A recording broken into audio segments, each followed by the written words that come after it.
افلا یتدبرون القرآن، تدبر قرآن، مولانا امین احسن اصلاحی۔ سورۃ الممتحنہ، تمہید۔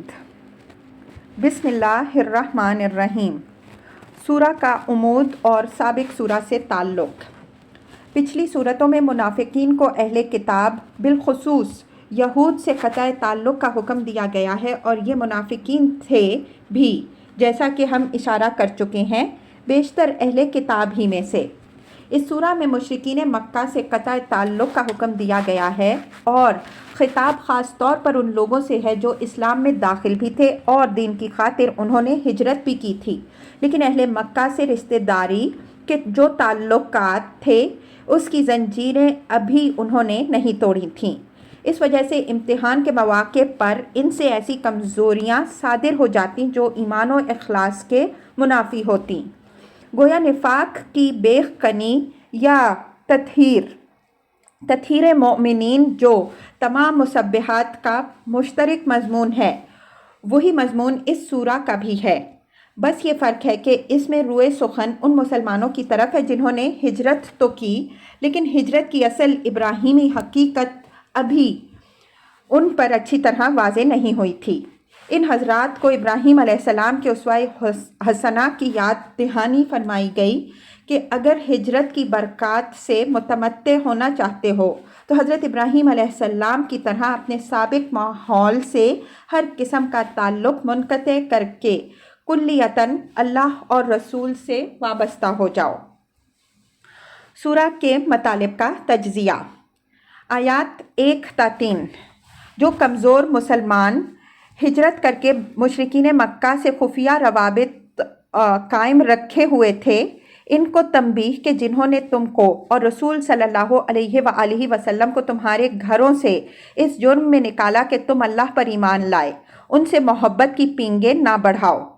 تم تو ان سے محبت کی پینگیں بڑھاتے ہو، اور ان کا حال یہ ہے کہ اگر ان کا قابو تم پر چل جائے تو ان کی پوری کوشش یہ ہوگی کہ جس طرح بھی ممکن ہو وہ تم کو مرتد کر کے چھوڑیں۔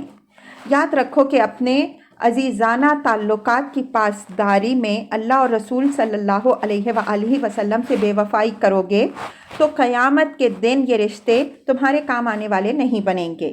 اس دن تمام رشتے ناطے ختم ہو جائیں گے۔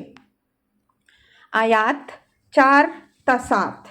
حضرت ابراہیم علیہ السلام کے واقعہ ہجرت کی یاد دہانی اور اس سے سبق حاصل کرنے کی ہدایت کہ وہ اپنی پوری قوم سے اپنی ابدی بیزاری کا اعلان کر کے اٹھے کہ جب تک تم لوگ اللہ واحد پر ایمان نہ لاؤ گے اس وقت تک میرا تمہارے ساتھ کوئی تعلق نہیں۔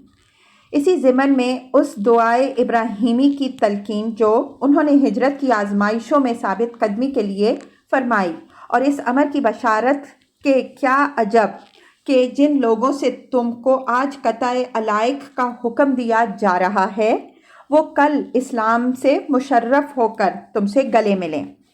آیات 8 تا 9۔ اس امر کی وضاحت کے ممانعت ان لوگوں کے ساتھ دوستی بڑھانے کی جا رہی ہے جنہوں نے تمہارے ساتھ جنگ کی ہے اور رسول کو اور تم کو تمہارے گھروں سے نکلنے پر مجبور کیا۔ ان لوگوں کے ساتھ نیکی اور انصاف کرنے کی ممانعت نہیں کی جا رہی جنہوں نے اس طرح کی کوئی زیادتی نہیں کی ہے۔ آیات 10 تا 11۔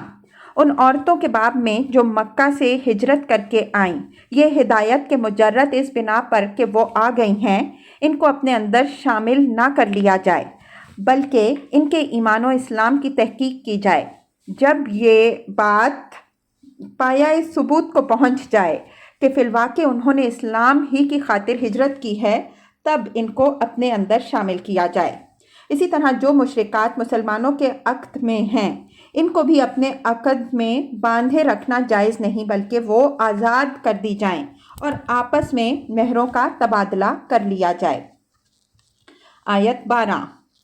پیغمبر صلی اللہ علیہ وآلہ وسلم کو ہدایت کہ آپ صلی اللہ علیہ وآلہ وسلم کے پاس جو عورتیں اسلام کی خاطر آئیں اور خالص اسلامی زندگی بسر کرنے کا عہد کریں ان سے بیعت لے لیا کریں۔ آیت 13۔ آخر میں مسلمانوں کو تنبیہ کہ نہ یہود سے دوستی بڑھاؤ نہ کفار سے، ان دونوں کا حشر ایک ہی ہے، ان کی بنیادیں بالکل کھوکھلی ہو چکی ہیں۔